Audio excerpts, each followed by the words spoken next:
Welcome to Hannah's Heart. So Hannah, she's just one of the women who did struggle with infertility in the Bible. No matter who we are, we can be inspired by the fact that Hannah took her pain to God, and God heard her and was with her. So when she was praying at the temple, she had been weeping and not eating, and her lips were moving, but her eyes were closed, and the priest was like, "Hey, why are you drunk at the temple?" It can become an obsession when you want a child so deeply. And desiring that baby and to be a mama. Every holiday, every Mother's Day. This is not a show that's going to promise you a certain outcome, but this is a show that says, however God answers your cry, we know that He's enough.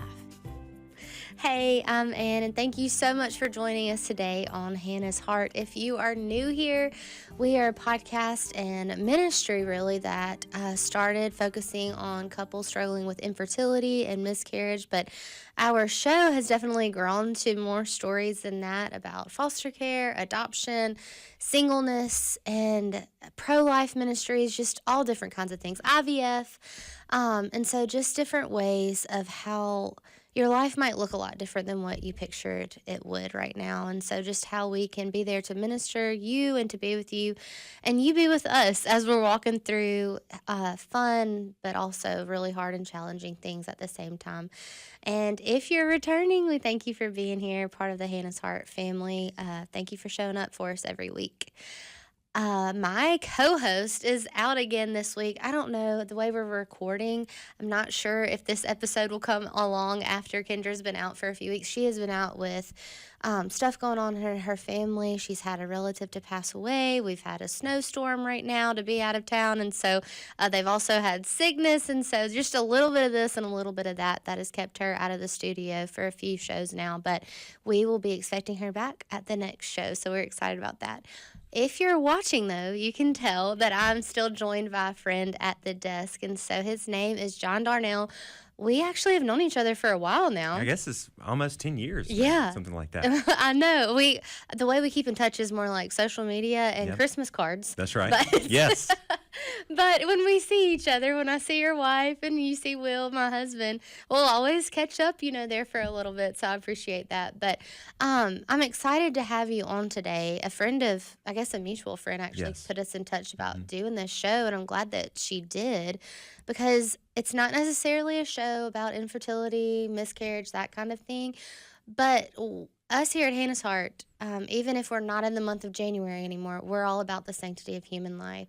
And I feel like that is what you are involved in every day with your job. And so that's why you're here, to tell us what you do every day and how we can get involved as Hannah's Heart and as individuals to see how we can help y'all still be part of the ministry that you're involved in. Absolutely. Well, thank you so much, Ann, for having me on. Yeah. And it's great to connect again. I work with Global Outreach International. We're based here in Tupelo, Mississippi. We're a missions sending agency, which means we partner with churches to help get missionaries out into the field. Okay. And we have 368 missionaries in 70 countries. Wow, 70 countries. And it always blows people away because we're right here in Tupelo. Of course, there's a lot of great ministries here, like American Family and like 8 Days of Hope, all these different things. It shocks people how many big nonprofits we have here. But it's it does seem shocking because, we seem like very small town, and we're a small town. But to have ministries that you're talking about going in 70 countries, I can't name 70 countries. Well, don't ask me to list them off in order, please, because that's a lot. But super grateful just for the opportunity to talk about what God's doing. Yeah. And obviously, as it ties into what Hannah's Heart is about, God created man in His image. His heart is for life. And, there's this moment in Matthew 9 that really encourages me, because as you look at Matthew chapter 9, and if like the first part of it, Jesus is going from village to village, town to town. He's healing the sick. He's helping the hurting. He's preaching the good news of the coming kingdom. And there's this really interesting section at the end of it where he looks and he sees the people who are harassed like sheep without a shepherd. Wow. Okay. Now, he has compassion on them. So it's the same word for compassion that we see in Mark 6 when he feeds the 5,000. Okay. So it's the same feel like, hey, a miracle's about to come. If you're the reader and you've read all the other stuff, it's like, okay, here comes another miracle. Something's about to happen. Okay, Jesus, what's about to happen? And then instead of doing a miracle, his answer to seeing the people who are harassed like sheep without a shepherd is to command his disciples and those around him to pray. Oh, wow. Yeah. He says, pray to the Lord of the harvest that he would send laborers into his harvest, for the harvest is plentiful and the laborers are few. And the reason I think that one is encouraging is because we, number one, as believers, get to pray and pray the prayer that the church has been praying for millennia. That when there's when we look at the TV and there's discouraging news So and many there's things, yeah. horrible world events, I remind people, Jesus says here that prayer is one of the most world-changing things you can do. Yeah. You can pray to the Lord of the harvest. Right. When it feels like that can be something little sometimes. At least I'm guilty Yeah. of thinking like that. I feel like I need to do something physically for someone whenever actually prayer, I mean, that's when we're allowing the Lord to do that. Well, I think sometimes our society says it's not worth anything. It's the same as sending good vibes, Yeah. right? Yeah. Prayers and vibes appreciated. But we see Jesus saying he sees people hurting, and his response is pray to the Lord of the harvest that he would send laborers. So good. And so when I see our missionaries coming through training, I share that story with them, and I say, guys, you saying, yes, Lord, send me, you're an answer to the prayers the church has been praying for millennia. So true. And it's amazing. So we love being a part of that, of getting new missionaries out into the field, walking with them to prepare their family. If you can imagine being 8 years old and your mom says, hey, we're moving to China or India or wherever. I can't imagine that. No, I can't imagine. I'm from the Mississippi Delta originally. My parents still live in the same I house I was raised in. That's a mission field. It is. itself. It is. I'm from the Delta. I didn't realize you were from the I'm Delta. from Where are the Delta? From Indianola, Oh, okay. Shaw area. Yeah. Well, I'm from Glen Allen. Do you know where that is?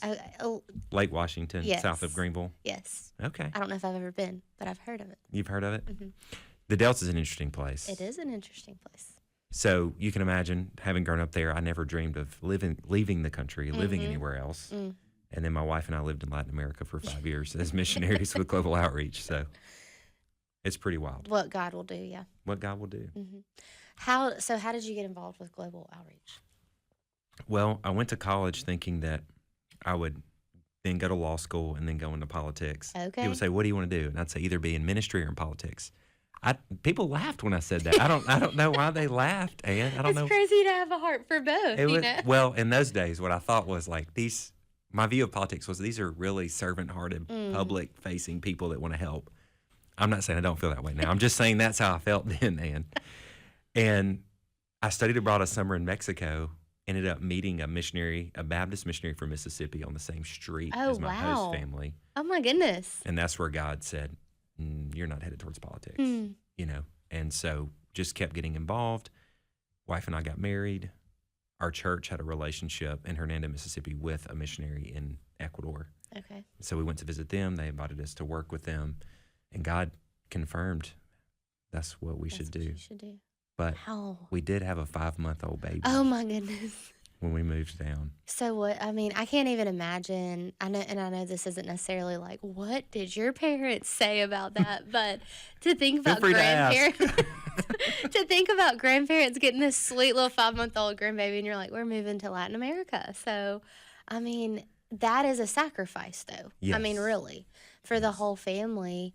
But we know that that's part of it when we say yes to the Lord, That's right. when he's asking big things. And yeah, to me, that's huge.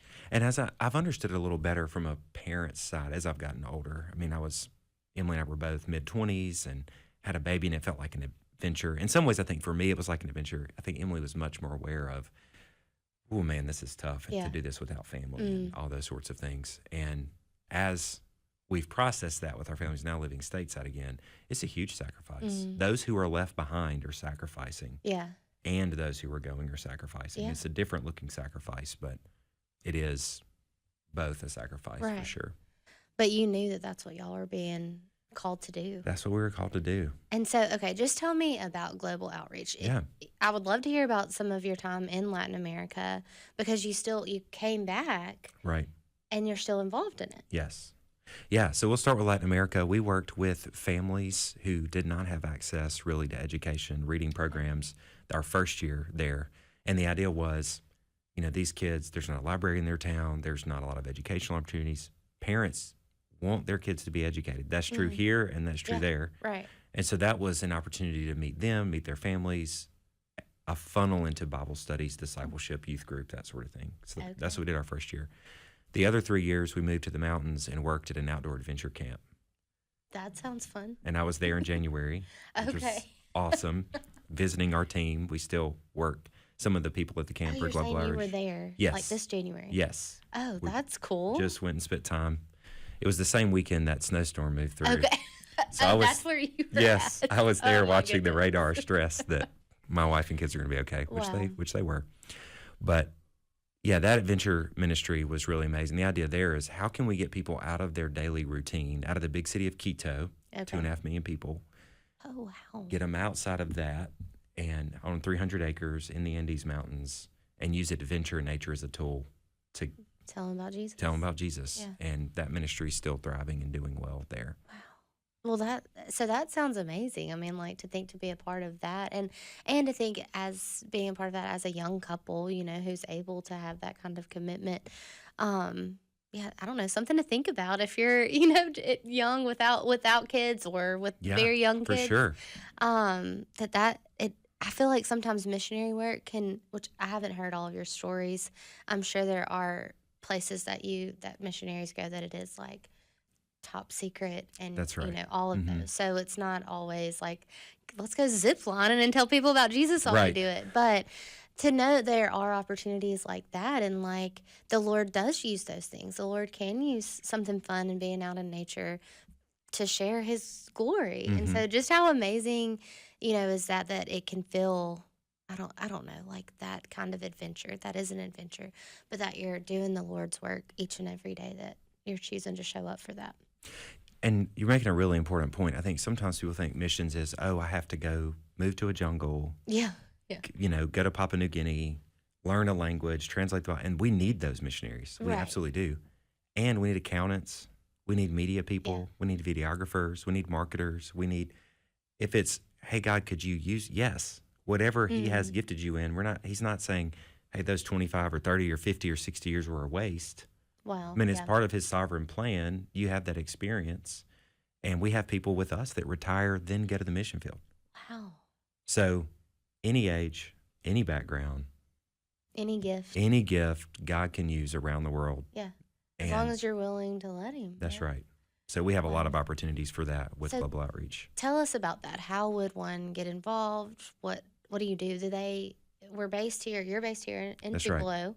So are we having people come here Yes. for training? Yes. Okay. So they reach out to our team. So globaloutreach.org, on that website, there's a career missionary page. So they can read through that. What are we looking for? What's training look like?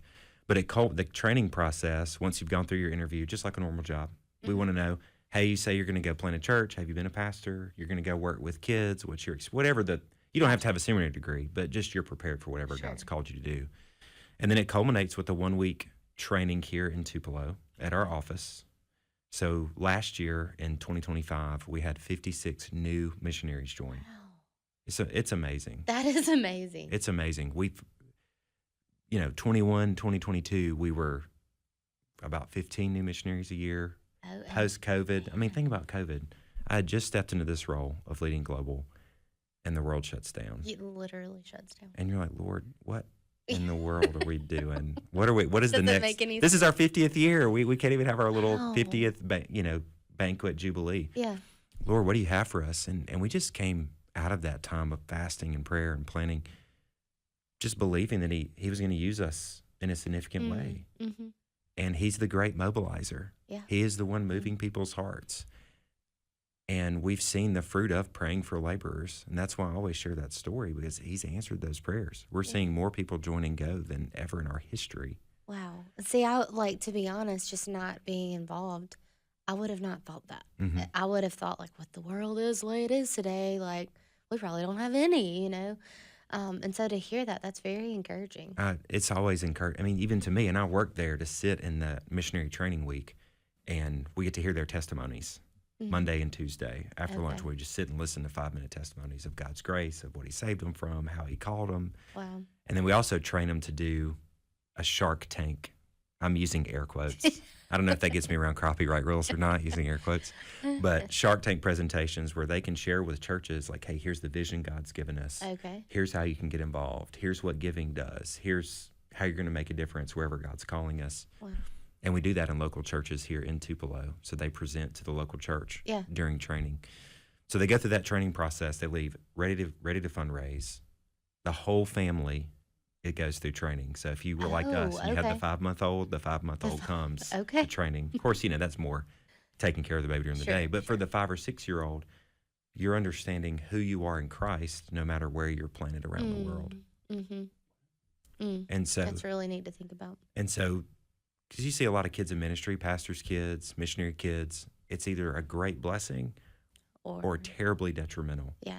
And we want to do as much as we can to steward these young hearts. Yeah, that you don't look over the kids, because I feel like the kids, in the past can definitely be looked over whenever we're making adult decisions here, Well, we talk about them. Sometimes they're like the cans behind a just married car, right? I know it's a horrible image. For the ride. Yeah, but we're cheering on mom and dad. Go get it. We're praying for you. We lay hands on them. We send them. What an image. But the kids are just beat up along the way. And for us, that's just not okay. Wow, we that's so good. Want those kids to be stewarded and cared for. Yeah. So we prepare the whole family, launch them into the field. When they're funded, they go. And, man, it's amazing a year or 2, 5 years later to see them again, whether it's at one of our worldwide retreats or they stop by the office when they're stateside and just hear what God's shown them and what God is doing. And wow. I'm guessing that we have, a lot of states represented through this. Yes. What is, do we have people from every state? Probably pretty close. Okay. I would say pretty close. Yeah. I mean, we have a large number we have a strong Texas connection because of Dallas Theological Seminary. Okay. Strong Pacific Northwest connection, Northeast. There's just these hubs, and we're very word of mouth. Yeah. Missionaries have a good experience. They invite other missionaries, or their church has a good experience, so they send their other people with us. But pretty much all over the U.S. Wow. And so for someone to get involved, they go to that name. Yeah, globaloutreach.org. Okay. And there's a long-term career missionary page where they can see they can have an inquiry call with our team, even just to find out, hey, this is what I'm thinking. Okay. And we develop a relationship with our team. They can walk through a discipleship process to discern where God's calling them, if he's calling them, how he might use their gifts. So I really do encourage you to fill out their inquiry form, even if you're like, hey, John, I'm not ready to sign up to move somewhere. Now, tell us what it was like moving with a 5-month-old. Oh, man. To a different country. And I mean, everything's new, I guess. Had you been there before? I had not. So we started in Costa Rica with language school. So even though I studied Spanish in college, my wife did not. 4 years of French in college that she just had to throw away. But so it was, I think now on the other side of it, we would say we got to develop our own rhythms as a family. There's so much that God did in our lives. And in the midst of it, though, when you're struggling and grandma can't come help you, your small group's not there anymore because you moved to another country. So nobody's bringing you meals. Nobody's coming to help you out when you're sick. I mean, you're just there by yourself, especially initially. Now, eventually, you're making friends, you have your village, you have your community, but initially it's very isolating. And I remember telling my pastor, I said, man, I had to learn what it was to have a relationship with the Lord again. Oh, wow. Pull it out of all my support and then put somewhere else. So we're thankful for it now, but it's incredibly difficult. And that's why we're so passionate about missionary care and helping these people that are on the front lines. Because did you ever feel like, dear God, we made the wrong decision. We shouldn't be here? Absolutely. Like, why am I here? Did God really call me to this? I mean, I even had moments where it's like, am I even a Christian? Oh, wow. But who do you call, Ann, and tell that? If you're a missionary. I'm a missionary. Yeah. Dear Global Outreach, this is your missionary who doesn't know. But I tell that story in training so that new missionaries feel the freedom to talk to us about it. It's like, guys. Well, and the spiritual warfare, I feel like we need to acknowledge that of I feel like there's so many different times you can feel spiritual warfare when you're making those decisions to honor the Lord and to lead your family in a Christ-centered way, that the enemy's like, all right, let's see if you can really handle this. It's such an attack. It really is. And then to feel isolated. The same marriage problems you have here in the States in your normal environment, you Right. have those on the field too. And it's even more stressful. The same problems with your kids, the same, and so it's just, you don't have the support, and it's hard.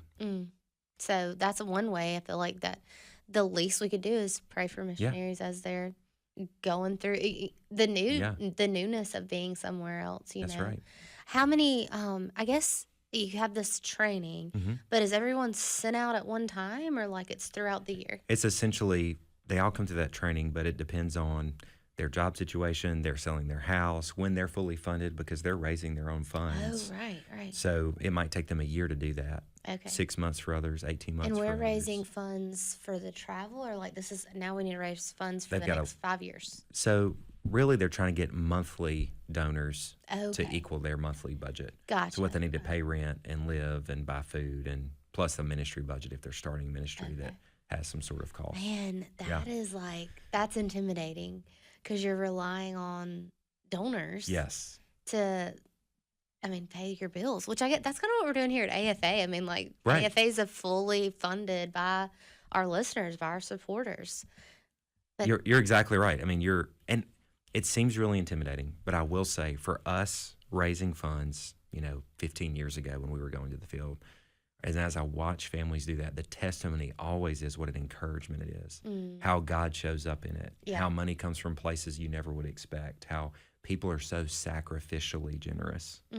I remember my high school geometry teacher, when we were raising funds, writing her a letter, handwritten letter, saying what we were doing. My high school geometry teacher, okay, and asking for $50 a month, okay, Okay. which feels like a stress. That's hard. yeah. And she said, she knew me as Johnny because that's Okay. my childhood nickname. She said, Johnny, I want to do so much more than that, Wow. and so sacrificial. So, I've 15 years later, I'm telling you this story because you just get blown away and you think, man, I've got to steward these resources in such a way Yeah.